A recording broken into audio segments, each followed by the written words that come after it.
എല്ലാവർക്കും ഈ ചർച്ചയ്ക്ക് വന്നിരിക്കുന്ന എല്ലാവർക്കും സ്വാഗതം. നമ്മൾ കണ്ടിന്യൂസ് ആയിട്ട് ചെയ്തുകൊണ്ടിരിക്കുന്ന ചർച്ചയാണിത്.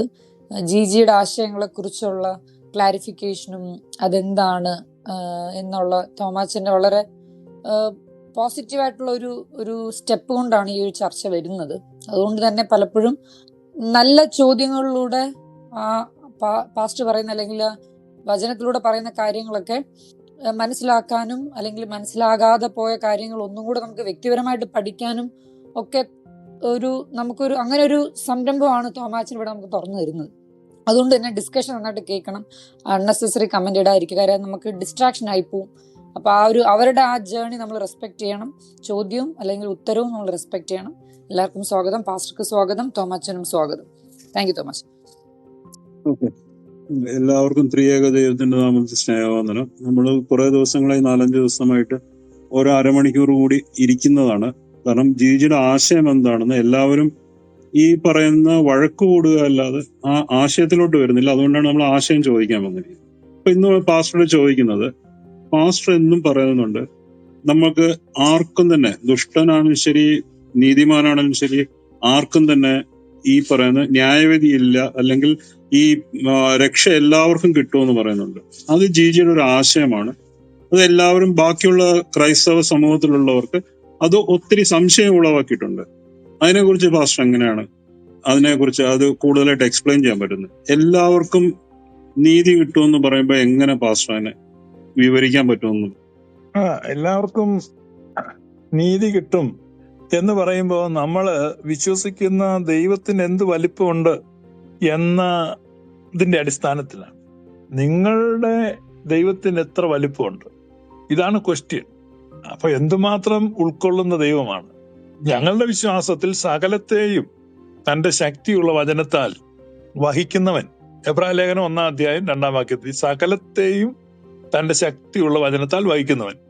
2, സകലവും അവൻ മുഖാന്തരം സൃഷ്ടിക്കപ്പെട്ടത് ഉളവായത് ഒന്നും അവനെ കൂടാതെ ഉളവായതല്ല. യോഹന്നാൻ ശ്ലീഹയുടെ സാക്ഷ്യമാണ്. പൗലോസ് ശ്ലീഹ പറയുന്നു, ഇപ്പോഴുള്ളതാകട്ടെ വരുവാനുള്ളതാകട്ടെ സകലതും അവന് വേണ്ടിയും അവൻ മുഖാന്തരവും സൃഷ്ടിക്കപ്പെട്ടു. റോമാലേഖനം 11 അവസാന വാക്യം പറയുന്നു, സകലതും അവനിൽ നിന്നും അവനാലും അവങ്കലേക്കും ആകുന്നു. അപ്പൊ നമ്മള് പുതിയ നിയമം മുഴുവൻ പഠിക്കുമ്പോ ഇതെല്ലാം ഓൾ ഇൻക്ലൂസീവ് സ്റ്റേറ്റ്മെന്റ്സ് ആണ്. ഒരു ധൂളി പോലും ദൈവ പദ്ധതിക്ക് പുറത്തില്ല. സകലതും, അതിൽ ചിലതല്ല. അപ്പൊ സകലതും യേശുക്രിസ്തുവിന് വേണ്ടി സൃഷ്ടിക്കപ്പെട്ടതാണ്. ദൃശ്യമായതാകട്ടെ അദൃശ്യമായതാകട്ടെ, ഇപ്പോഴുള്ളതാകട്ടെ വരുവാനുള്ളതാകട്ടെ, വാഴ്ചകളാകട്ടെ, കർത്തൃത്വങ്ങളാകട്ടെ, സിംഹാസനങ്ങളാകട്ടെ, അധികാരങ്ങളാകട്ടെ, സകലവും അവന് വേണ്ടിയുള്ളതാണ്. Everything is for him, everything is from him, everything is through him and towards him എന്ന് പറയുമ്പോ യഥാർത്ഥ ദൈവത്തിന്റെ പദ്ധതി സമഗ്രമായ പദ്ധതിയാണ്. മുഴു പ്രപഞ്ചത്തെയും എംബ്രേസ് ചെയ്യുന്ന ഒരു പ്ലാനാണ്. അപ്പൊ അതിനകത്ത് നിന്ന് ആരും പോവില്ല. കാരണം എന്റെ പിതാവിന്റെ കയ്യിൽ നിന്ന് പിടിച്ചു പറിപ്പാൻ ആർക്കും സാധിക്കില്ല. ഒന്നും അവിടുത്തെ കരങ്ങളിൽ നിന്ന് വഴുതിപ്പോവില്ല. കാരണം God send his son to save the world, to redeem the world. അപ്പൊ ലോകത്തെ വീണ്ടെടുക്കാൻ ദൈവം തന്റെ പുത്രനെ അയക്കുമ്പോ ഒരു അപകടത്തിൽപ്പെട്ട് ഒരു കുഴൽക്കിണറ്റിലോ അല്ലെങ്കിൽ ഒരു പാറയിടുക്കിലോ അല്ലെ അതുപോലെയുള്ള ഖനികൾക്കുള്ളിലോ ഒക്കെ അകപ്പെട്ടവരെ രക്ഷിക്കാൻ വേണ്ടി പല റെസ്ക്യൂ ടീം പോകുന്നത് കഴിഞ്ഞ നാളുകളിൽ കണ്ടിട്ടുണ്ട്. ലോകം മുഴുവൻ പ്രാർത്ഥനയോടെയും ആകാംക്ഷയോടെയും മാധ്യമങ്ങളിലേക്ക് മിഴി നട്ടിങ്ങനെ ഇരിക്കുകയാണ്.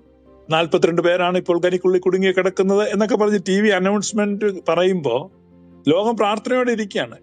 ചിലിയിൽ അകപ്പെട്ടവരെ നമുക്കറിയാം, ഇന്തോനേഷ്യയില് പല സ്ഥലത്തായിട്ട്.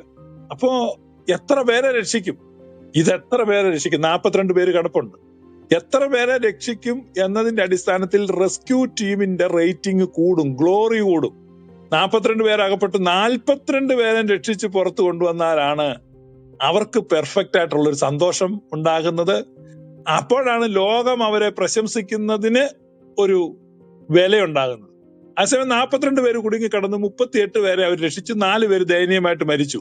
അപ്പോഴും ലോകം അവരെ പ്രശംസിക്കും. പക്ഷെ പ്രശംസ സ്വീകരിക്കുന്ന അവർക്കൊരാത്മനിന്ദയുണ്ട്. 4 പേരെ രക്ഷിക്കാൻ പറ്റിയില്ലല്ലോ. പ്രശംസിക്കുന്ന ലോകക്കാരുടെ ഉള്ളിലും ഒരു ചെറിയ ഇതൊക്കെ ഉണ്ട്. 38 പേരെയല്ലേ രക്ഷിച്ചുള്ളൂ. അപ്പോ ഈ ഇവാഞ്ചലിക്കൽ ലോകം പറയുന്നതനുസരിച്ച് യേശുക്രിസ്തു കുറച്ചു പേരെ രക്ഷിക്കും. എത്ര പേരെ രക്ഷിക്കും? വളരെ ചുരുക്കം. ഇവിടുത്തെ ഇവാഞ്ചലിക്കലുകാരോട് ചോദിച്ചു കഴിഞ്ഞാൽ ഇന്ത്യയില് 100 കോടി ആളുണ്ട്, അതിൽ നിന്ന് എത്ര പേര് രക്ഷപ്പെടും എന്ന് ചോദിച്ചാൽ എത്ര പേര് രക്ഷപ്പെടും? ലോകത്തിപ്പോ 850 കോടി ആളുകളിൽ എത്ര പേര് രക്ഷപ്പെടുമെന്നാണ് ഇവരുടെ കണക്ക്? 50 കോടി ആളുകൾ പോലും രക്ഷപ്പെടത്തില്ല, 10 കോടി ആളുകൾ പോലും രക്ഷപ്പെടത്തില്ല. കണക്കുകൾ വെച്ച് നോക്കി കഴിഞ്ഞാൽ ഏതാനും ലക്ഷം ആളുകളെ പോലും രക്ഷിക്കാൻ പറ്റില്ല. ഇന്നത്തെ നിങ്ങളുടെ പാരാമീറ്റേഴ്സ്, നിങ്ങളുടെ ക്രൈറ്റീരിയ ഒക്കെ നോക്കും. അപ്പോ എത്ര ദയനീയമായിരിക്കും. അതേസമയം യൂണിവേഴ്സിനെയും രക്ഷിക്കുന്ന, മനുഷ്യവർഗത്തെയും രക്ഷിക്കുന്ന ആ കർത്താവിന്റെ ഗ്ലോറി ആണ് ഗ്ലോറിയസ് ഗോസ്പൽ പറയുന്നത്. അപ്പോൾ എന്ത് ചെയ്യും? സകല മുഴങ്കാലുകളും അവന്റെ മുമ്പാകെ മടങ്ങും, എല്ലാ നാവും യേശുവേ എന്ന് ഏറ്റുപറയും. കാരണം അത് പറയാതിരിക്കാൻ പറ്റില്ല. അത്ര വലിയ അറിയാതെ പറഞ്ഞു പോകും. കാരണം സകലവരെയും രക്ഷിക്കുന്നു. അപ്പൊ കുറച്ചു പേരെ രക്ഷിച്ചുകൊണ്ട് വരുന്ന ഒരാള് അതൊരു ഗ്ലോറിയസ് ലോഡ് അല്ല. So we proclaim and we worship glorious lord. That means തേജസ്സിന്റെ കർത്താവിനെയാണ് ഞങ്ങൾ പ്രസംഗിക്കുന്നത്. അതുകൊണ്ട് ഞങ്ങൾക്ക് ഇങ്ങനെയാണ് ഞങ്ങൾ പറയുന്നത്. ഓക്കെ, ഇപ്പൊ ഈ പാസ്റ്റർ പറഞ്ഞ നമ്മൾ രക്ഷിക്കുമെന്ന് പറയുമ്പോഴത്തേന് എങ്ങനെയാണ് നമ്മൾക്ക് ഇനിയും ഫ്യൂച്ചറിൽ ഒരു ശരീരം കിട്ടി നമ്മൾ ഈ ഭൂമിയിൽ തന്നെ അല്ലെങ്കിൽ നമ്മൾ സ്വർഗത്തിലാകുമെന്നാണോ ഗ്ലോറീസിന്റെ ഒരു പഠിപ്പീര്? എങ്ങനെയാണ് അത് വീണ്ടും നമുക്ക് വരാൻ പോകുന്നത്, എങ്ങനെയാണെന്ന് ഒന്ന് പറയാം? അല്ല, അത് വേറൊരു വിഷയമല്ലേ തോമാച്ച? ഓക്കെ, അല്ലല്ല, ഞാൻ പറഞ്ഞ ഇപ്പൊ ഈ രക്ഷിക്കുമെന്ന് നമ്മൾ വരുമ്പോൾ നമുക്ക് ആ ഒരു കംപ്ലീറ്റ് പിക്ചർ കിട്ടും. കുഴപ്പമില്ല, വേറൊരു വിഷയത്തിലോട്ട് പോയി. ഇപ്പൊ അത് പറയാൻ പോയ ചോദിച്ചോ? ഓക്കെ. അതിപ്പോ അല്ല, അങ്ങനെ പറഞ്ഞോ, കുഴപ്പമില്ല. നമുക്ക് അത് വേറെ ദിവസം തന്നെ എടുക്കാം, കുഴപ്പമില്ല. നമുക്ക് ആ ഒരു ക്ലാരിറ്റി വരാൻ വേണ്ടിട്ട് നമ്മളിപ്പം രക്ഷയുടെ ഇത് അപ്പൊ അങ്ങനെ വരുമ്പോ പണിഷ്മെന്റ് ഇല്ലെന്നാണോ പാസ്റ്റർ പറയുന്നത്? ഇതിപ്പോ ഇങ്ങനെ വരുമ്പോഴത്തേക്കും പണിഷ്മെന്റ് ഇല്ല എന്നുള്ളതാണ്. പണിഷ്മെന്റ് എന്തിനാണ് കൊടുക്കുന്നതെന്ന് ഞാൻ ചെറിയൊരു ചോദ്യം ചോദിക്കാം, ക്വിക്കായിട്ട് പറഞ്ഞാൽ. അത് എന്തിനാ പണിഷ്മെന്റിന്റെ പർപ്പസ് ഓഫ് പണിഷ്മെന്റ് എന്താണ്? പണിഷ്മെന്റ് പാപം ചെയ്തതിനുള്ള ഒരു ശിക്ഷാവിധിയായിട്ട് കൊടുക്കുന്നതെന്നാണ് വേദപുസ്തകം പറയുന്നത്. അത് മരണമെന്നാണ് പറയുന്നത്. അല്ല, വേദപുസ്തകം പറയുന്ന അല്ല ഞാൻ ചോദിച്ചത്. നമ്മൾ സാധാരണഗതിയിൽ പണിഷ്മെന്റിന്റെ പർപ്പസ് എന്നാണ്? ഒരു കുറ്റം ചെയ്തു കഴിഞ്ഞാൽ പണിഷ്മെന്റ് എന്നുള്ളതാണ്. അതെ, കുറ്റം ചെയ്തതിന് വേണ്ടി പണിഷ്മെന്റ് കൊടുക്കുകയാണോ, കുറ്റം ചെയ്യാതിരിക്കാൻ വേണ്ടി പണിഷ്മെന്റ് കൊടുക്കുകയാണോ? കുറ്റം ചെയ്തതിനായിരിക്കും എല്ലാവരും ചെയ്യുന്നത്. പണിഷ്മെന്റ് കൊടുക്കുകയാണെങ്കിൽ കുറ്റം ചെയ്തെന്നുള്ള രീതിയിലാണ്. ഓക്കെ. അതായത് അത് ഈ രണ്ട് രീതിയിലാണ്. ഒന്ന്, ഇവൻ ഇത് ചെയ്തു, അപ്പൊ അവന് നല്ല ശിക്ഷ കൊടുക്കണം. അപ്പൊ അവന് ശിക്ഷ കൊടുക്കുകയാണ്. അപ്പൊ അവൻ ശിക്ഷ ഏൽക്കുന്നത് കണ്ട് നമുക്കൊരു മനസുഖമാണ്. പക്ഷെ അവനെ കറക്റ്റ് ചെയ്യാനും അവനെ റിസ്റ്റോർ ചെയ്യാനുമായിട്ടാണ് ഈ ഇത് കൊടുക്കുന്നെങ്കിൽ അതൊരു ശിക്ഷണമാണ്. അപ്പൊ അത് രണ്ട് രീതിയിലാണ് ഇന്ന് ലോകത്തുള്ളത്. ഒന്ന് പ്രതികാര ശിക്ഷയാണ്. പ്രതികാര ശിക്ഷ എന്ന് പറഞ്ഞാൽ പ്രതിപകരമാണ്. അവൻ അങ്ങനെ ചെയ്തു, അപ്പൊ അവൻ ഇന്ന ഒരു ശിക്ഷ.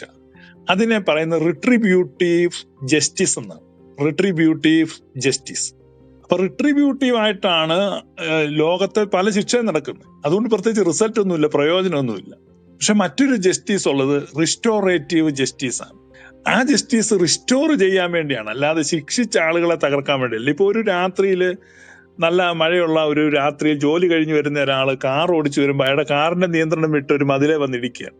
ആ മതിലിടിഞ്ഞ് തകർന്നു. ആ കാറിന് സാരമായ പരിക്ക് പറ്റി, ഇദ്ദേഹത്തിനും ചെറിയ പരിക്ക് പറ്റി. പെട്ടെന്ന് പോലീസ് അവിടെ വരികയാണ്. ആ മതിലിന്റെ ഉടമസ്ഥരായ വീട്ടുകാര് ലൈറ്റ് കത്തിച്ച് കുടയൊക്കെ ചൂടി മഴയത്ത് അവരും ഇറങ്ങി വന്ന് നിൽക്കുകയാണ്. അവർക്ക് വലിയ മനഃക്ഷോഭമുണ്ട്, കാരണം അവരുടെ മതിലിടിഞ്ഞു പോയി. ഇയാളാണ് ആകെ വിഷമിച്ച് നിൽക്കുക. ഇയാളെ കാത്ത് വീട്ടിൽ ഭാര്യയും മക്കളും ഇരിപ്പുണ്ട്. പോലീസ് അറസ്റ്റ് ചെയ്തു, കാരണം ഭയങ്കര ഒഫൻസാണ്, റെക്ലെസ് ഡ്രൈവിംഗ്. ഇയാളെ കൊണ്ടുപോയി മജിസ്ട്രേറ്റിന്റെ അടുത്ത് കൊണ്ട് കാണിച്ചു. മജിസ്ട്രേറ്റിന്റെ അടുത്ത് പോയി, പിന്നെ കേസായി. അപ്പൊ റെക്ലെസ് ഡ്രൈവിങ്ങിന് ഇയാൾക്ക് 1,00,000 രൂപ പിഴയും 6 മാസം തടവ് ശിക്ഷയും വിധിച്ചു. ഇയാൾ ജയിലിൽ പോയി. ഇയാളുടെ കാർ അവിടെ ഇങ്ങനെ കിടപ്പുണ്ട്, തുരുമ്പ് പിടിച്ച്. മറ്റേ ആളുടെ മതിൽ ഇങ്ങനെ ഇടിഞ്ഞ് കിടപ്പുണ്ട്. ഇതാണ് ആ ശിക്ഷ. അതേസമയം അവിടെ വന്നിട്ട് ഈ പോലീസുകാർ ഇയാളോട്, സാർ താങ്കൾ കൊല്ലാൻ പറ്റിയോ, അപ്പം അദ്ദേഹത്തെ പ്രഥമ ശുശ്രൂഷ ചെയ്തിട്ട് പോലീസ് വണ്ടിയിൽ തന്നെ അയാളുടെ വീട്ടിൽ കൊണ്ടാക്കുകയാണ്. പോലീസ് കാര്യങ്ങൾ എക്സ്പ്ലെയിൻ ചെയ്യുന്നു, ഇങ്ങനെ ഒരു അപകടം നിങ്ങളുടെ ഭർത്താവിന് സംഭവിച്ചു, ഞങ്ങൾ അതിനെ സോർട്ട് ഔട്ട് ചെയ്യാൻ വേണ്ടി ശ്രമിക്കുകയാണ്. പിറ്റേ ദിവസം സോർട്ട് ഔട്ട് ചെയ്യാണ്. ഈ മതിൽ പണിയുന്ന എത്ര രൂപയാവും? അപ്പൊ ആ മതിൽ ഇടിഞ്ഞു പോയ ഭാഗം പുതുക്കി കെട്ടി പെയിന്റ് അടിക്കണേ 25,000 രൂപയാവുമെന്ന്. ആ വീട്ടുകാർക്ക് 30,000 രൂപ കൊടുക്കുകയാണ്. നിങ്ങളെ മതിൽ പഴയ പോലെ ആക്കുക, നന്നായി പെയിന്റ് അടിച്ചു വെക്കുക. വീട്ടുകാർക്ക് സന്തോഷമായി. പിറ്റേ ദിവസം മതിലിന്റെ പണി തുടങ്ങുന്നു. ഈ കാറ് പൊക്കിയെടുത്ത് വർക്ക്ഷോപ്പിൽ കൊണ്ടുപോകുന്നു. ആ കാറ് ഫിക്സ് ചെയ്യുന്നു. ഇയാൾക്ക് ഒരു ദിവസത്തെ വിശ്രമത്തിന് ശേഷം അയാൾ ജോലിയിലേക്ക് തിരികെ പ്രവേശിക്കുന്നു. ജസ്റ്റിസ് ഇഷ്യൂഡാണ്, പക്ഷെ റിസ്റ്റോറേറ്റീവ് ആണ്. അതേസമയം മറ്റേ സമയത്ത് അയാളുടെ ജോലി നഷ്ടപ്പെട്ടു. ഇയാൾ ഒരു കേസിൽ പെട്ടതുകൊണ്ട് കമ്പനിയിൽ നിന്ന് പിരിച്ചുവിട്ടു. ഇയാൾക്ക് ഈ കേസിന്റെ വിഷയങ്ങളും പിന്നെ മറ്റ് നഷ്ടപരിഹാരങ്ങളും ഇതെല്ലാമായിട്ട് കുഞ്ഞുങ്ങളുടെ പഠിത്തം മുടങ്ങുന്നു. അവർക്ക് ഭക്ഷണമില്ല. ആകെ പ്രതിസന്ധിയാണ്. റിട്രിബ്യൂട്ടീവ് ജസ്റ്റിസ് കൊടുത്തു കഴിഞ്ഞാൽ ഉണ്ടാകുന്നത് വലിയ വലിയ ബ്രോക്കൺനെസ് ആണ്. പക്ഷേ യേശുക്രിസ്തുവിന്റെ ജസ്റ്റിസ് റിസ്റ്റോറേറ്റീവ് ആണ്, അല്ലാതെ റിട്രിബ്യൂട്ടീവ് അല്ല. 1990 ശേഷം അമേരിക്കയിൽ റിസ്റ്റോറേറ്റീവ് ജസ്റ്റിസിനെ പറ്റിയുള്ള ഗൗരവതരമായ പഠനങ്ങളാണ് നടക്കുന്നത്. റിട്രിബ്യൂട്ടീവ് ജസ്റ്റിസ് ഇലക്ട്രിക് ചെയർ വെക്കുക, കത്തിച്ച് കളയുക, കൊന്നു കളയുക. അപ്പൊ റിട്രിബ്യൂട്ടീവ് ജസ്റ്റിസ് ആണ് ഇന്നും അൺഫോർച്ചുനേറ്റ്ലി ഇവാഞ്ചലിക്കൽ ലോകം പ്രസംഗിക്കുന്നത്. യേശുക്രിസ്തു റിട്രിബ്യൂട്ടീവ്ലി ജസ്റ്റിസുമായിട്ട് വരും എന്നാണ് അവർ പ്രതീക്ഷിക്കുന്നത്. പക്ഷെ അതൊരിക്കലും ഒരു ദൈവ ഹൃദയത്തിൽ നിന്ന് വരുന്നതല്ല. സോ ഗ്ലോറിയസ് ഗോസ്പൽ പ്രസംഗിക്കുന്നത് റിസ്റ്റോറേറ്റീവ് ജസ്റ്റിസ് ആണ്. പലപ്പോഴും പറയും ഗോഡ് ഈസ് ലവ്. അപ്പൊ പറയും ദൈവ സ്നേഹം മാത്രമല്ല, ദൈവ നീതി ഉള്ളവനോടെയാണ്. അതെ, ദൈവത്തിന്റെ നീതി പ്രതിപകര നീതിയല്ല, മറിച്ച് പുനഃസ്ഥാപന നീതിയാണ്. റിസ്റ്റോറേറ്റീവ് ജസ്റ്റിസ് ആണ് ദൈവത്തിൻ്റെത്, റിട്രിബ്യൂട്ടീവ് ജസ്റ്റിസ് അല്ല. ഇതാണ് ട്രിനിറ്റിയിൽ നിന്ന് വരുന്ന ജസ്റ്റിസ്. ഇതാണ് ഞങ്ങളുടെ പോയിന്റ്. പാസ്റ്റർ, അങ്ങനെ ഒരു സാധാരണക്കാരന്റെ ഒരു സംശയം വരുന്നത്, ഇതൊക്കെയാണെങ്കിൽ എല്ലാവരും നമ്മൾ റിസ്റ്റോറേറ്റീവ് ജസ്റ്റിസിന് വേണ്ടിയിട്ട് അവർക്ക് ഈ പറയുന്ന എന്തെങ്കിലും ചെറിയ ബാലശിക്ഷ അല്ലെങ്കിൽ എന്തെങ്കിലും ശിക്ഷ കൊടുക്കുമെന്ന് പറയുന്നുണ്ടോ പാസ്റ്ററുടെ ഇതില്? ബാലശിക്ഷ എന്ന് പറഞ്ഞാൽ നമ്മൾ വീട്ടിൽ കുഞ്ഞുങ്ങൾക്ക് കൊടുക്കുന്ന ശിക്ഷയാണ്. അത് ബാലശിക്ഷ എന്ന് പറഞ്ഞാൽ നിങ്ങളുടെ കൊച്ച് വീട്ടിൽ നിന്ന് പഞ്ചാര വാരി തിന്നാൽ കൈ തല്ലി ഒടിക്കുവോ? കുറെ കൂടെ സീരിയസ് ഒഫൻസ് ആണെങ്കിൽ കൊന്നുകളയുവോ? അപ്പൊ നിങ്ങൾ എങ്ങനെയാണ് കുഞ്ഞുങ്ങളെ ശിക്ഷിക്കുന്നത്? ഇന്ന് നോക്ക്, മനുഷ്യൻ കുറെ കൂടെ സിവിലൈസ്ഡ് ആയപ്പോ പിള്ളേരെ തല്ലുന്നുണ്ടോ പണ്ടത്തെ മാതിരി? അപ്പൊ മനുഷ്യൻ സിവിലൈസ്ഡ് ആകും തോറും, മനുഷ്യന്റെ ഹൃദയം സോഫ്റ്റ് ആകും തോറും, എൻലൈറ്റൻഡ് ആകും തോറും, എഡ്യൂക്കേറ്റഡ് ആകും തോറും അവൻ അത്തരത്തിലുള്ള കാടത്തങ്ങളിൽ നിന്നും ക്രൂരമായ ശിക്ഷകളിൽ നിന്നും പിന്മാറുകയാണ്. എന്നാൽ ദൈവത്തെ അവനേക്കാൾ അധപ്പതിച്ച ഒരാളായിട്ടാണ് അവൻ ചിന്തിക്കുന്നത്. അപ്പൊ ദൈവം വന്നിട്ട് അങ്ങനെ ചിന്തിക്കുമോ? ദൈവം തികഞ്ഞ സ്നേഹമാണ് ദൈവം. ആ തികഞ്ഞ സ്നേഹത്തിൽ നിന്ന് ഒരിക്കലും ഇത്തരത്തിലുള്ള ആക്ടുകൾ വരില്ല. നിങ്ങൾ പ്രതീക്ഷിക്കുന്നതും നിങ്ങൾ പ്രസംഗിക്കുന്നതുമായ ഒരു പ്രവൃത്തിയും ദൈവത്തിൽ നിന്ന് വരില്ല. കാരണം നിങ്ങൾക്ക് പോലും അങ്ങനെ ഇപ്പൊ നിങ്ങളുടെ മക്കളെ ശിക്ഷിക്കാൻ പറ്റുന്നില്ല. യേശുക്രിസ്തു എപ്പോഴും കമ്പയർ ചെയ്യുന്നത് മനുഷ്യനെയും ദൈവത്തെയും കൂടിയാണ്. ദോഷികളായ നിങ്ങൾ നിങ്ങളുടെ മക്കൾക്ക് നല്ല ദാനങ്ങളെ കൊടുക്കാൻ അറിയുന്നെങ്കിൽ സ്വർഗസ്ഥനായ എന്റെ പിതാവ് എത്രയധികം. നിങ്ങൾ എന്താണ് നിങ്ങളെക്കാൾ മോശമായ ഒരാളാണ് സ്വർഗസ്ഥനായ പിതാവ് എന്ന് ചിന്തിക്കുന്നത്? ഇതാണ് യേശുവിന്റെ ചോദ്യം. Is he better than you guys? നിങ്ങൾ വലിയ കേമന്മാർ, നിങ്ങൾ നിങ്ങളുടെ മക്കളെ സ്നേഹിക്കുന്നു, തെറ്റ് ചെയ്യുമ്പോൾ ചേർത്തണയ്ക്കുന്നു, സാരമില്ലടാ മോനെ, കുട്ട, ചക്കര, പഞ്ചാര എന്ന് പറയുന്നു. ഇതേ കാര്യം ദൈവം ചെയ്യുമെന്ന് പറഞ്ഞാൽ ഞങ്ങളെ ദൈവദൂഷകരാക്കുന്നു. അപ്പൊ യേശുക്രിസ്തു ചോദിക്കുക, ദോഷികളായ നിങ്ങൾ മീൻ ചോദിച്ചാൽ പാമ്പിനെ കൊടുക്കത്തില്ല, മുട്ട ചോദിച്ചാൽ തേളിനെ കൊടുക്കത്തില്ല, അപ്പം ചോദിച്ചാൽ കല്ലിനെ കൊടുക്കത്തില്ല. ഡാ കൊള്ളാമല്ലോ, നീയൊക്കെ കൊള്ളാമല്ലോ. നീയൊക്കെ നിന്റെ മക്കൾക്ക് നല്ലത് ചെയ്തു കൊടുത്തിട്ട് സ്വർഗസ്ഥനായ പിതാവ് മനുഷ്യരെ എല്ലാം തീക്കാത്തിടണമെന്ന് പ്രതീക്ഷിക്കുകയും പ്രസംഗിക്കുകയും ചെയ്യുന്നത് ഇരട്ടത്താപ്പല്ലേ? അല്ലേ? ഓക്കെ, അങ്ങനെ ഇപ്പൊ ഈ പറഞ്ഞൊരു കണ്ടീഷനിൽ വരുമ്പോഴത്തേക്കിനും ഈ പറഞ്ഞ ഇരട്ടത്താപ്പാണ് നമ്മളിപ്പോ യേശു ക്രിസ്തു റെസ്റ്റോർ ചെയ്യുന്നു.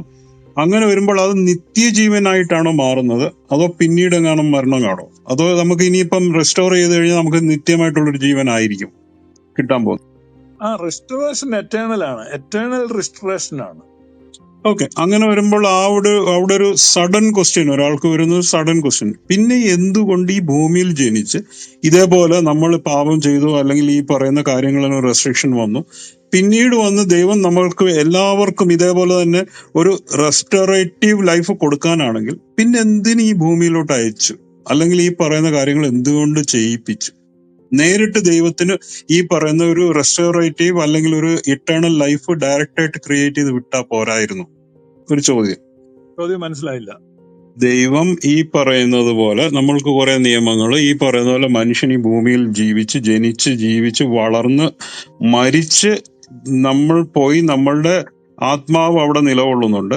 നിലകൊള്ളുന്ന ആത്മാവിന് വീണ്ടും ദൈവം നമ്മൾക്കൊരു നിത്യജീവൻ തരികയാണ്. എല്ലാവരെയും റിസ്റ്റോർ ചെയ്തിട്ടൊരു നിത്യജീവൻ മാത്രം കൊടുക്കുകയാണെങ്കിൽ അവിടെ മരണമില്ല എന്ന് വരുമ്പോൾ ദൈവത്തിന് ഇത് നേരത്തെ അങ്ങ് ചെയ്താൽ പോരായിരുന്നോ? ഇത് നമ്മളെ ഈ ഭൂമിയിൽ ഇട്ട് കഷ്ടപ്പെടുത്തി വീണ്ടും എടുത്തിട്ട് പോകേണ്ട ആവശ്യമുണ്ടായിരുന്നോ എന്നുള്ളതാണ് ചോദ്യം. ഓക്കെ, ഈ ഇതിനകത്ത് അങ്ങനെയാകുമ്പോ കുറച്ച് ആളുകളെയാണ് ദൈവം രക്ഷിക്കുന്നത്, കുറച്ചാളുകളെയാണ് ദൈവം റിസ്റ്റോർ ചെയ്യുന്നത് എങ്കിൽ അതിനുള്ള മാനദണ്ഡം എന്താണ്? അതിനുള്ള ക്രൈറ്റീരിയ എന്താണ്? ഏത് ക്രൈറ്റീരിയ വെച്ച് ദൈവം കുറെ പേരെ എടുക്കും? ഒരു ക്രൈറ്റീരിയ വെച്ചാലും ഒരുത്തം പോലും രക്ഷപ്പെടത്തില്ല.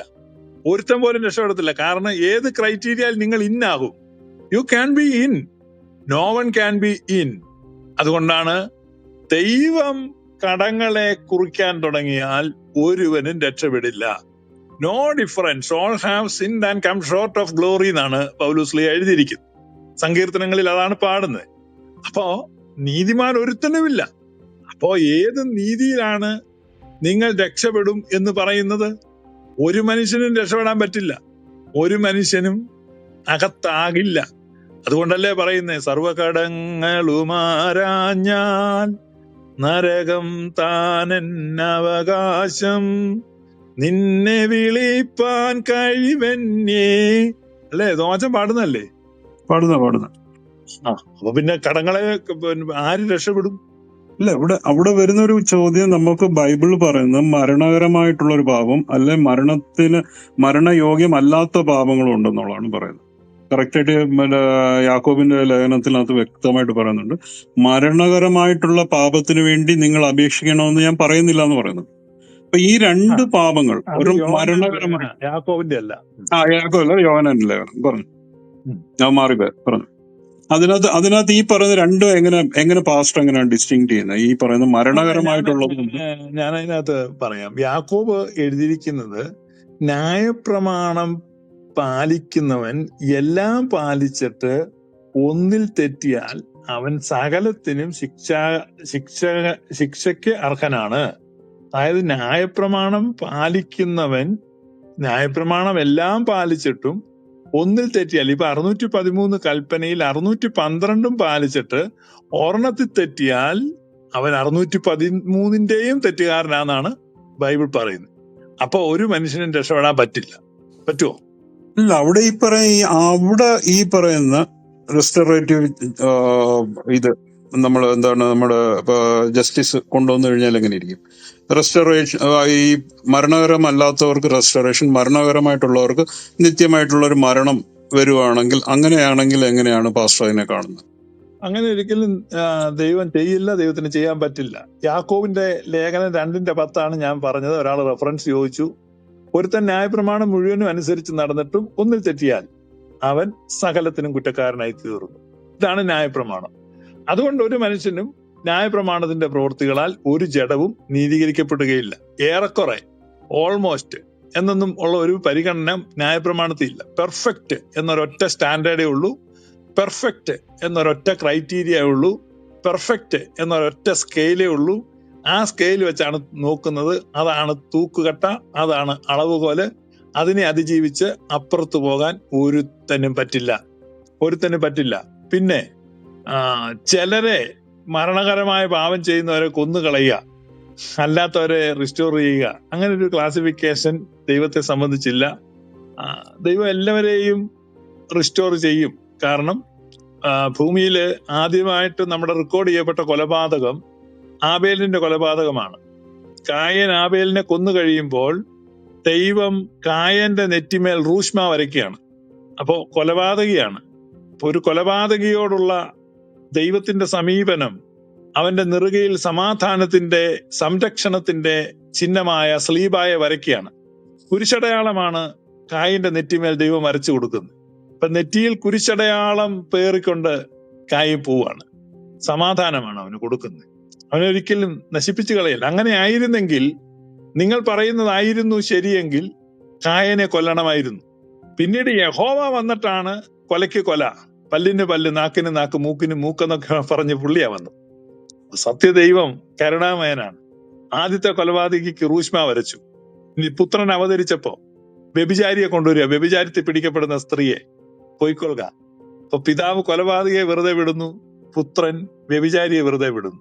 പ്രിയ സുഹൃത്തെ, ഞങ്ങൾ ആരാധിക്കുന്ന ട്രിനിറ്റി ശിക്ഷിക്കാനിരിക്കുകയല്ല, സ്നേഹിക്കുവാനും രക്ഷിക്കുവാനും ആശ്ലേഷിക്കുവാനുമാണ് ഇരിക്കുന്നത്. പാസ്റ്റർ, അങ്ങനെ വരുമ്പോഴത്തേക്കിന് അന്ന് കായൻ അവിടെ ഈ പറയുന്ന പോലെ ന്യായപ്രമാണോ അല്ലെങ്കിൽ ഒരു ചൂണ്ടുപലകയായിട്ട് ഇന്ന നിയമങ്ങളൊന്നുമില്ല. അവിടെ ഒരു തെറ്റ് ചെയ്തു, അല്ലെ ആദം വന്ന് വെറും ഒരു എന്താണ് ഇന്നത് ചെയ്യരുതെന്ന് പറഞ്ഞ് ചെറിയൊരു കാര്യം ചെയ്തതിനാണ് ആദമിനെ ഏദൻ തോട്ടത്തിൽ നിന്ന് വെളിയിലാക്കുന്നത്. അതും അവിടെ നിന്നോട്ടെ. നമ്മൾ പറയുന്നത് യേശു ക്രിസ്തു വന്നു കഴിഞ്ഞിട്ട് പറയുന്നുണ്ട്, മാത്യു 6:14 വ്യക്തമായിട്ട്, നിങ്ങൾ മനുഷ്യരോട് അവരുടെ പിഴകളെ ക്ഷമിച്ചാൽ സ്വർഗസ്ഥനായ നിങ്ങളുടെ പിതാവ് നിങ്ങളോട് ക്ഷമിക്കും. അടുത്ത വാക്യമാണ് ഇമ്പോർട്ടന്റ്. നിങ്ങൾ മനുഷ്യരോട് പിഴകളെ ക്ഷമിക്കാഞ്ഞാലോ നിങ്ങളുടെ പിതാവ് നിങ്ങളുടെ പിഴകളെ ക്ഷമിക്കുകയില്ല. അങ്ങനെ വരുമ്പോൾ അവിടെ ഒരു കണ്ടീഷൻ കൊടുക്കുകയാണ്, അല്ലെങ്കിൽ അവിടെ ഒരു ഇതാണ്, എന്താണ്, നമ്മൾക്ക് നിങ്ങൾ ഇത് ചെയ്താലേ നിങ്ങളുടെ പിഴകൾ ക്ഷമിച്ച് കിട്ടുകയുള്ളൂ എന്ന് പറയുകയാണ്. അങ്ങനെ വരുമ്പോൾ ഇതിനെ എങ്ങനെയാണ് മനസ്സിലാക്കുന്നത്? അത് അങ്ങനെയല്ല അത് മനസ്സിലാക്കണ്ടേ. അവിടെ പറയുന്നത് നിങ്ങളോട് ക്ഷമിക്കേണ്ടത് ആരാണ്? ദൈവമാണ് എന്ന് നിങ്ങൾ വിചാരിക്കുന്നു. അപ്പൊ ദൈവത്തിൽ നിന്ന് ക്ഷമയ്ക്ക് വേണ്ടി നിങ്ങൾ അഭ്യർത്ഥിക്കുന്നു, അപേക്ഷിക്കുന്നു, നിങ്ങൾ കാത്തിരിക്കുന്നു. നിങ്ങൾക്ക് ആ ക്ഷമ കിട്ടുമോ എന്ന് നിങ്ങൾ സംശയിക്കുന്നു. പക്ഷെ യേശുക്രിസ്തു പറയുകയാണ്, നോ, നിങ്ങളോട് ക്ഷമിക്കേണ്ട യഥാർത്ഥത്തിൽ നിങ്ങൾ തന്നെയാണ്. അപ്പൊ ദൈവക്ഷമയുടെ താക്കോൽ യേശു കർത്താവ് നിങ്ങളുടെ കയ്യിൽ തന്നു. നിങ്ങൾക്ക് തീരുമാനിക്കാം ദൈവം നിങ്ങളോട് ഏതളവ് വരെ ക്ഷമിക്കണം, ദൈവം നിങ്ങളോട് എത്രത്തോളം ക്ഷമിക്കണം എന്ന് തീരുമാനിക്കാനുള്ള അധികാരം. അന്നമ്മയുടെ മൈക്കൊന്ന് മ്യൂട്ട് ചെയ്യണം കേട്ടോ, എനിക്ക് എക്കോ വരുന്നുണ്ട്. അപ്പൊ നിങ്ങൾക്ക് തീരുമാനിക്കാം. അപ്പം നിങ്ങളുടെ കയ്യിലാണ് അതിന്റെ കീ ഇരിക്കുന്നത്. അതാ പറഞ്ഞ, നിങ്ങൾ ക്ഷമിക്കുന്നത് പോലെ നിങ്ങളോട് ക്ഷമിക്കും. എത്ര രസമാ! അപ്പൊ ദൈവക്ഷമയുടെ താക്കോല് കയ്യിൽ പിടിച്ച് നിൽക്കുന്ന ആ ഒരു ക്രിസ്ത്യാനിയുടെ അവസ്ഥയെ ഓർത്ത് നോക്കിയേ. യേശുക്രിസ്തു പറഞ്ഞു, ദൈവം പിടിച്ചോ, ഇനി ദൈവം ക്ഷമിക്കുന്നത് നോക്കി നീ ഇരിക്കണ്ട, നീ തന്നെ അങ്ങ് ക്ഷമിച്ചോ, നിന്റെ കയ്യിലാണ് ഇപ്പൊ ക്ഷമയുടെ താക്കോല്. അതിനെ കാണുന്നത്, ഈ മൂത്ത പുത്രൻ വയലിൽ നിന്ന് വരുമ്പോൾ വീടിനകത്ത് നൃത്തത്തിന്റെ ശബ്ദം, സംഗീതത്തിന്റെ ശബ്ദം, സ്വാദേറിയ ഭക്ഷണ വിഭവങ്ങൾ വിളമ്പുന്ന സദ്യയിൽ നിന്നുള്ള മണം, ഈ ശബ്ദവും ഈ മണവും എല്ലാം ഈ മൂത്ത മകനെ ഭ്രാന്ത് പിടിപ്പിച്ചു. കാരണം അവൻ അനിയനോട് ക്ഷമിക്കാൻ പറ്റുന്നില്ല. അവൻ ആ വീട്ടിനകത്തോട്ട് കയറാൻ പറ്റാത്തതിന്റെ കാരണം പിതാവ് അവനെ ക്ഷമിക്കാത്തതോ, പിതാവ് അവനെ വിളിക്കാത്തതോ, പിതാവ് അവനെ ഉൾക്കൊള്ളാത്തതോ അല്ല. പിതാവ് മുറ്റത്ത് വന്നിരിക്കാം, മോനെ നീ അകത്ത് വാ. No, I cannot, I won't, I cannot come in. പിതാവാണോ ക്ഷമിക്കണ്ടേ, അതോ മൂത്ത മകനാണോ ക്ഷമിക്കണ്ടേ? അതാ പറഞ്ഞ്, നിങ്ങളുടെ കടക്കാരോട് നിങ്ങൾ ക്ഷമിക്കുന്ന പോലെ മൂത്ത മോനെ നീ അനിയനോട് ക്ഷമിക്കുന്നത് പോലെ പിതാവ് നിന്നെ സ്വീകരിക്കുന്നതിന് അകത്തേക്ക് വരാം. അപ്പൊ അകത്തേക്ക് വരാൻ പറ്റാത്തതിന്റെ ഹിൻഡ്രൻസ് എന്ന് പറഞ്ഞാൽ നിനക്ക് ക്ഷമിക്കാൻ പറ്റുന്നില്ല എന്നുള്ളതാണ്. നിനക്ക് നിന്നോട് തന്നെ ക്ഷമിക്കാൻ പറ്റുന്നില്ല, നിനക്ക് നിന്നോട് തന്നെ അവജ്ഞയാണ്. കഴിഞ്ഞ ഈ നാളുകളിൽ മുഴുവൻ ഞാനിവിടെ കന്നിനെ പോലെ കടന്ന് പണിയുകയായിരുന്നു. എനിക്ക് എന്റെ കൂട്ടുകാരുമായിട്ട് സന്തോഷിക്കാൻ പറ്റിയിട്ടില്ല. എന്റെ ജീവിതം ഇങ്ങനെ ആയിപ്പോയല്ലോ, ഞാൻ ഇത്രയും ബുദ്ധിമുട്ടി, ഞാൻ തലയിൽ എണ്ണയും തേച്ച് വെള്ള ഷർട്ട് വിട്ട് മുട്ടായി കുത്തിയിരുന്ന് ട്രംപും കൊട്ടി, ഞാൻ ആലേലിയായും പറഞ്ഞ് ഞാനൊരു സിനിമ കാണാൻ പോയിട്ടില്ല, ഞാൻ തല കുനിച്ച് നടന്നു ഇത്ര നാള് നോക്ക്, എന്നിട്ട് അതുവഴി അടിച്ചു പൊളിച്ച് നടന്ന് അവനെയും കൂടെ കേറ്റുകയാണോ? പെന്തക്കോസ്തുകാരുടെ സമരം കാണും സ്വർഗത്തിന്റെ മുമ്പിൽ. കേറത്തില്ല അവര്, കേറില്ല, ഞങ്ങൾ ഇതിൽ കേറില്ല എന്ന് പറഞ്ഞ് അവർ സമരം ചെയ്തുകൊണ്ടിരിക്കും. അവർക്ക് സമരം ചെയ്യാവുന്നേ ഉള്ളൂ. അങ്ങനെ അവര് കടന്ന് സമരം ചെയ്യുന്ന സ്ഥലത്തിന്റെ പേരാണ് നരകം. എപ്പോ അവർക്ക് മതിയായും തോന്നുന്നു അപ്പൊ അവർക്ക് അവരോട് തന്നെ ക്ഷമിച്ച്, അകത്തിരിക്കുന്നവരോട് ക്ഷമിച്ച് അകത്തോട്ട് കയറാം. അതുകൊണ്ടാണ് യേശുക്രിസ്തു പറഞ്ഞ്, ഞാൻ ഒരു കാര്യം നിങ്ങളോട് പറയാം, നിങ്ങൾക്ക് മുമ്പ് വേശ്യകളും ചുങ്കക്കാരും സ്വർഗത്തിൽ കയറും. കാരണം സ്വർഗം ഓപ്പൺ ചെയ്യുമ്പോൾ എല്ലാ വേശ്യകളും എല്ലാ ചുങ്കക്കാരും ഓടി അകത്ത് കയറിയിരിക്കും, പരീശന്മാർ പിണങ്ങി പുറത്തു നിൽക്കും. കാരണം ഈ വേശ്യകളും ചുങ്കക്കാരും ഇരിക്കുന്നിടത്തോട്ട് കയറാൻ യുവമാർക്ക് മനസ്സ് വരത്തില്ല. അവസാനം അതൊന്ന് ഉൾക്കൊണ്ട് അതൊന്ന് ക്ഷമിച്ച് വരണമെങ്കിൽ നല്ല പോലെ സമയം പിടിക്കും. അത് ഇപ്പോഴേ റെഡിയാക്കാനാണ് ഗ്ലോറിയസ് ഗോസ്പൽ തുറന്നു വെച്ചിരിക്കുന്നത്. ഞങ്ങൾ നിങ്ങളെ പ്രിപ്പയർ ചെയ്യാണ്. Get prepared. നിങ്ങൾ വിചാരിക്കുന്ന പോലെ ഈ കപട നീതിവാന്മാർക്ക് വേണ്ടി അല്ല ഇത്. ആദ്യം കയറുന്ന വേശ്യകളും ചുങ്കക്കാരും ഒക്കെയാ. അവരൊക്കെ കയറി ഇരുന്ന് കഴിഞ്ഞ് നിങ്ങൾ ഒത്തിരി ദിവസം പുറത്തൂടെ ഒക്കെ നടക്കും. പിന്നെ പയ്യെ ഓരോരുത്തർ അകത്ത് കയറാൻ തുടങ്ങും. ആ ഇന്റർവ്യൂ പീരീഡ് ആണ് നരകം. മനസ്സിലായോ? അല്ല, അങ്ങനെയാണെങ്കിൽ പാസ്റ്റർ ഇപ്പൊ പറയുന്ന ഇപ്പം ഗ്ലോറിയസ് ഗോസ്പൽ അങ്ങനെ വെച്ചിരിക്കുന്ന, അല്ലെങ്കിൽ ഈ പറയുന്ന ആൾക്കാരെ നിങ്ങൾ ഇപ്പോഴെ തന്നെ ട്രെയിൻ ചെയ്തെന്ന് പറയും. ഇതിന്റെ ആവശ്യമില്ലല്ലോ. ഈ വേശ്യകളും ചുങ്കക്കാരും സ്വർഗത്തിൽ തന്നെ ഉണ്ടെങ്കിൽ പിന്നെ എല്ലാവരും പോകുന്നെങ്കിൽ നമ്മൾ പിന്നെ പറയേണ്ട ആവശ്യമില്ലല്ലോ. ഗ്ലോറിയസ് ഗോസ്പൽ എന്നൊരു കാര്യം പറയേണ്ട ആവശ്യമില്ലല്ലോ. എല്ലാവരും പോകും. ആർക്കൊക്കെ അകത്ത് കയറണോ കയറാം, ഗ്ലോറിയസ് ഗോസ്പലിൽ ഇപ്പോഴത്തെ ആശയം വെച്ചിട്ട്. അത് അങ്ങനെയുണ്ടെങ്കിൽ ഇപ്പൊ ഈ ചെയ്യുന്നത് തെറ്റല്ലേ? അല്ല, തോമാച്ചൻ ഇങ്ങനെ സ്കിപ്പ് ചെയ്ത് പോകുന്നുണ്ട്. ഞാൻ വളരെ പ്രസക്തമായ, വളരെ കാതലായ ഒരു വാക്യം, നമ്മുടെ പൊന്നു കർത്താവ് പറഞ്ഞ വാക്യമാണ് അങ്ങോട്ട് വെച്ചത്. നിങ്ങൾക്ക് മുന്നമേ ഈ വേശ്യകളും ചുങ്കക്കാരും അകത്ത് കയറുമെന്ന് പറഞ്ഞതിനെ പറ്റി തോമാച്ചൻ കമന്റ് പറഞ്ഞില്ല. എന്നാ, ഞാൻ കൃത്യമായിട്ടൊരു കാര്യം പറഞ്ഞ് ബൈബിൾ വാക്യം പറഞ്ഞല്ലേ പോകുന്നേ. ഇല്ല, ഞാൻ പറഞ്ഞല്ലോ, അത് അവിടെ മാനസാന്തരം വന്ന് യേശു ക്രിസ്തുവിന്റെ പ്രസംഗം കേട്ട് കറക്റ്റായിട്ട് വ്യക്തമായിട്ട് സ്നാപക യോഹന്നാൻ പറയുന്നുണ്ട്, നിങ്ങളെ ഇതിന് പ്രേരിപ്പിച്ചതാര്? സർപ്പസന്തതികളെ എന്ന് വിളിച്ചുകൊണ്ടാണ് പറയുന്നത്. അങ്ങനെ ഈ പറയുന്ന അന്ന് മാനസാന്തരപ്പെടുവിന്ന് പറഞ്ഞ ആ പ്രസംഗം കേൾക്കുന്നുണ്ട്. ഇല്ലെങ്കിൽ പാസ്റ്റർ പറഞ്ഞതുമാതിരി തന്നെ ഇപ്പോൾ ഈ കാണിക്കുന്നത്, ഈ ക്രൈസ്തവർ കാണിക്കുന്നത് ഈ ക്ഷമിക്കുക എന്ന് പറയുന്നത്, അല്ലെങ്കിൽ ബാക്കിയുള്ള ഈ പ്രമാണങ്ങൾ അല്ലെങ്കിൽ ഈ പറയുന്ന കാര്യങ്ങളെല്ലാം പാലിച്ച് നിൽക്കേണ്ട ആവശ്യമില്ല, എല്ലാവരും സ്വർഗത്തിൽ ഉണ്ടായിരിക്കും, നിങ്ങൾ അങ്ങോട്ട് ഇങ്ങനെ നോക്കുക വേണ്ടെന്ന് പറയുന്ന ഒരു മെസ്സേജ് ആയി പോകത്തില്ലേ? എല്ലാവരും ഉണ്ടെങ്കിൽ പിന്നെ ഇതിന്റെ ആവശ്യമില്ലല്ലോ എന്നുള്ളതാണ് ഞാൻ ചോദിച്ചത്. പാസ്റ്ററിന്റെ ഞാൻ പറയാം. മത്തായി ശ്ലീഹായുടെ സുവിശേഷം 21:31 യേശു പറഞ്ഞു, നിങ്ങൾക്ക് മുമ്പേ ചുങ്കക്കാരും വേശ്യകളും ദൈവരാജ്യത്തിൽ കിടക്കുന്നു.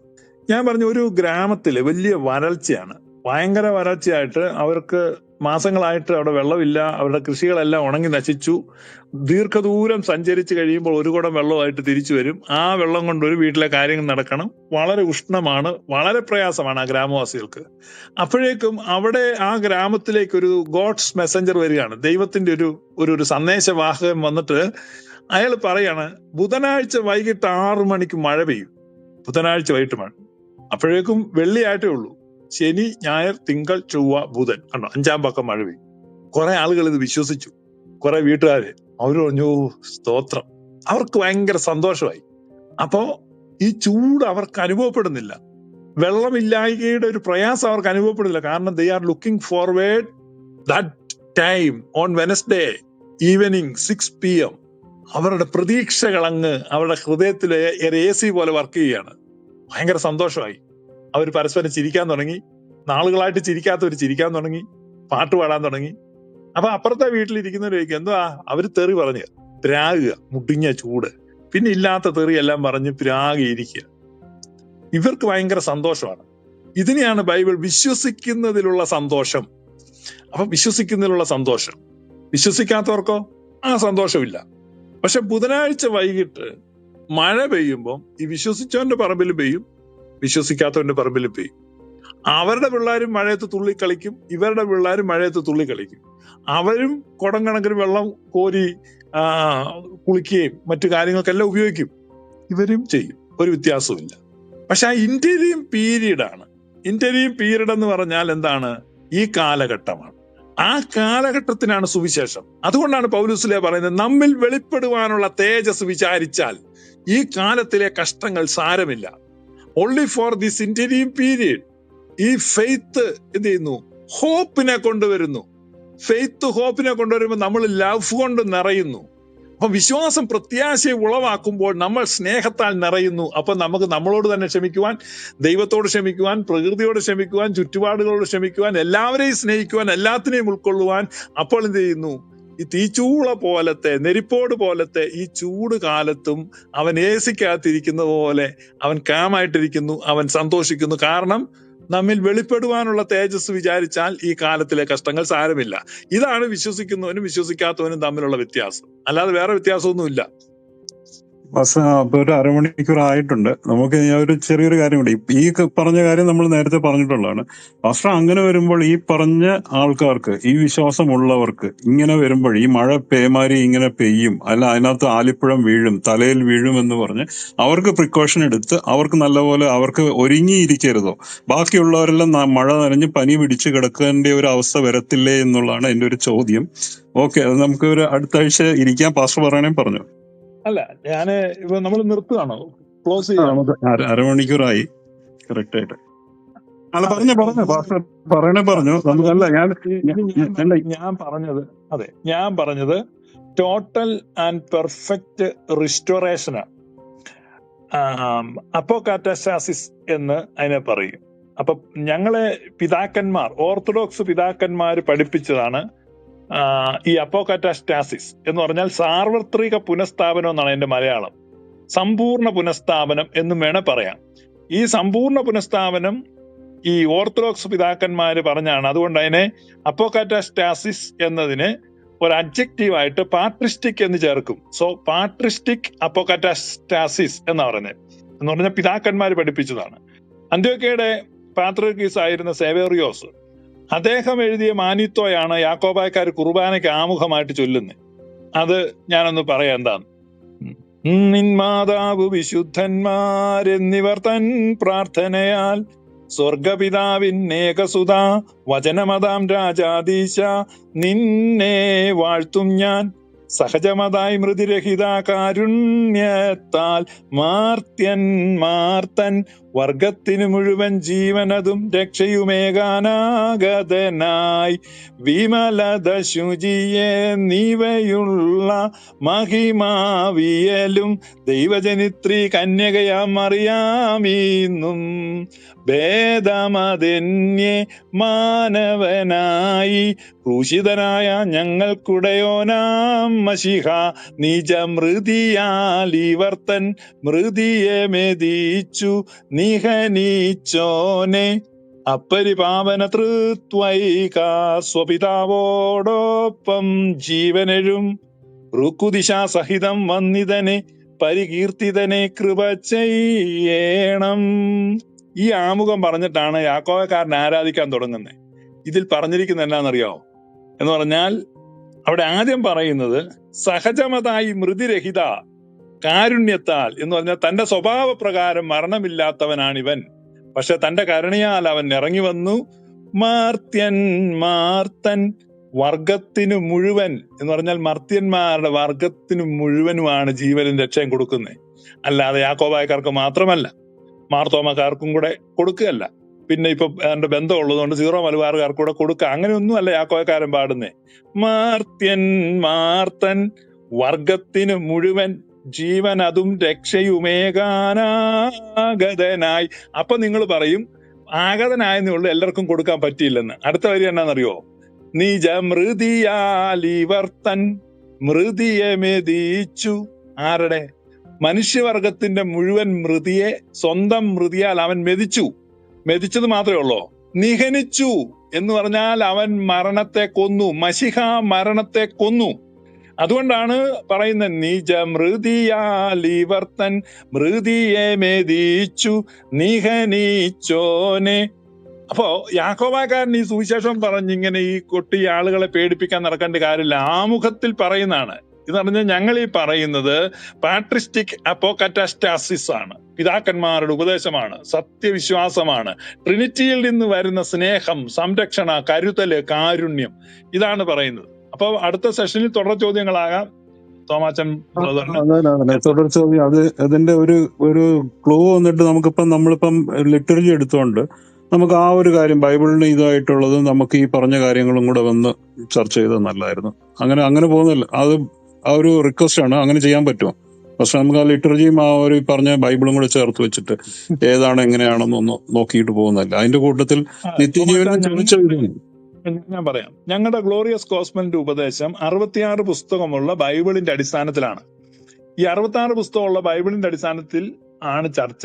ഞങ്ങൾ പറഞ്ഞ ഉപദേശത്തെ എൻഡോഴ്സ് ചെയ്യുന്ന ഒരു ഗീതം ഞാൻ പറഞ്ഞതേ ഉള്ളൂ. ലിറ്ററജിയുടെ അടിസ്ഥാനത്തിലല്ല ചർച്ച ചെയ്യുന്നത്. ലിറ്ററജിയുടെ അടിസ്ഥാനത്തിൽ ചർച്ച ചെയ്യുമ്പം അത് ചിലപ്പോൾ നമുക്ക് രണ്ടിനും മനസ്സിലാകുമായിരിക്കും. എല്ലാവർക്കും പിടികിട്ടുന്ന ഒരു പ്ലാറ്റ്ഫോമിൽ നിന്ന് ചർച്ച ചെയ്താലേ അത് എല്ലാവർക്കും. ഇപ്പം ബൈബിൾ എന്ന് പറയുമ്പോൾ തന്നെ 72 പുസ്തകമുള്ള ബൈബിൾ എടുക്കും, കുറെ പേർക്ക് അതില്ല. പക്ഷെ ഈ 66 പുസ്തകം എല്ലാവർക്കും ഉള്ളതാണത് കൊണ്ടാണ് ഒരു കോമൺ പ്ലാറ്റ്ഫോമിൽ നിൽക്കാമെന്ന് ഉദ്ദേശിച്ചാണ് ഈ 66 പുസ്തകം എന്ന് പറയുന്നത്. അതുകൊണ്ടാണ് ഞാൻ അപ്പോക്രിഫ പുസ്തകവും എടുക്കാത്തത്. മനസ്സിലായതോ മാച്ചന്? ഓക്കെ ഓക്കെ, അല്ല ഞാൻ ഇന്നലെ പറഞ്ഞപ്പോൾ പാസ്റ്റർ പറഞ്ഞത് നമ്മുടെ ഇതിനകത്ത് സഭയുടെ ലിറ്റർജിയിൽ കൂടി മാനസാന്തരം വരുന്നു എന്ന് പറഞ്ഞുകൊണ്ട് എടുക്കണമെന്ന് പറഞ്ഞതേ ഉള്ളൂ. കുഴപ്പമില്ല, അല്ല നമുക്ക് അത് എന്താണെന്ന് അത് ബൈബിൾ ഞാൻ തന്നെ. പറഞ്ഞ ഒരു പോയിന്റ് ആണ്. എന്താണ് മാനസാന്തരം എന്ന് പറഞ്ഞപ്പോ കോമൺ കൺഫെഷൻ ആണ് മാനസാന്തരം എന്നും അത് സഭയുടെ ലിറ്റർജിയില് ഒരുപാട് കൺഫെഷൻസ് ഉണ്ടെന്നുമാണ് ഞാൻ പറഞ്ഞത്. ഇല്ല, അത് മനസ്സിലായി ഞാൻ പറഞ്ഞു? മനസ്സിലായി പാസ്റ്റർ പറഞ്ഞ കാര്യം മനസ്സിലായി.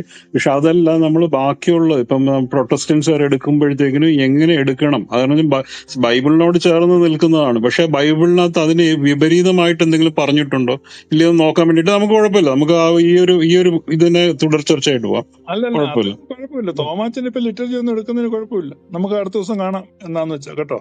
Thank you. Okay, thank you very much. Thank you Thomachan, thank you സാരഗ്രാഹി. ഒരു ഹാഫ് ആൻ അവർ എന്നത്തെ പോലെ തന്നെ ഇതും സമയം പോയത് അറിഞ്ഞില്ല. നമ്മൾ സ്റ്റാർട്ടിങ് ചെയ്ത ജിജിയുടെ ആശയത്തിൽ എല്ലാവർക്കും റിസ്റ്റോറേഷൻ ഉണ്ടോ എന്ന് പറഞ്ഞാണ് നമ്മൾ സ്റ്റാർട്ട് ചെയ്തത്. പിന്നെ ഇടയ്ക്ക് നല്ലൊരു ജേണി ഓഫ് ഡിസ്കഷൻ ആയിരുന്നു. അവരുടെ കൂടൊപ്പം കേട്ടിരുന്നവർക്ക് അത് ഒത്തിരി ഉപകാരപ്പെടുമെന്ന് വിശ്വസിക്കുന്നു. ഒരുപാട് ചോദ്യങ്ങൾ നമ്മുടെ തലയിൽ ഉണ്ടാകും. ഇനി തമാശൻ പറഞ്ഞ പോലെ ലിറ്റർജിയൊക്കെ യൂസ് ചെയ്യുമ്പം ഇപ്പം എന്നെപ്പോലുള്ള ആൾക്കാർക്ക് അറിയില്ലെങ്കിലും ഞങ്ങൾ മാക്സിമം അത് ശ്രമിക്കാം അവർ ഫോളോ ചെയ്യാൻ. അതുകൊണ്ടായിരിക്കും പാസ്റ്റർ അത് പറഞ്ഞത്. പക്ഷെ 66 പുസ്തകം എന്ന് പറയുമ്പം എല്ലാവർക്കും അത് അക്സെപ്റ്റ് ചെയ്യാൻ പറ്റുന്നുണ്ട്. എന്തായാലും രണ്ടുപേർക്കും നന്ദി. തോമാച്ചനും സാരഗ്രാഹിക്കും നന്ദി. കേട്ടിരുന്ന എല്ലാവർക്കും നന്ദി.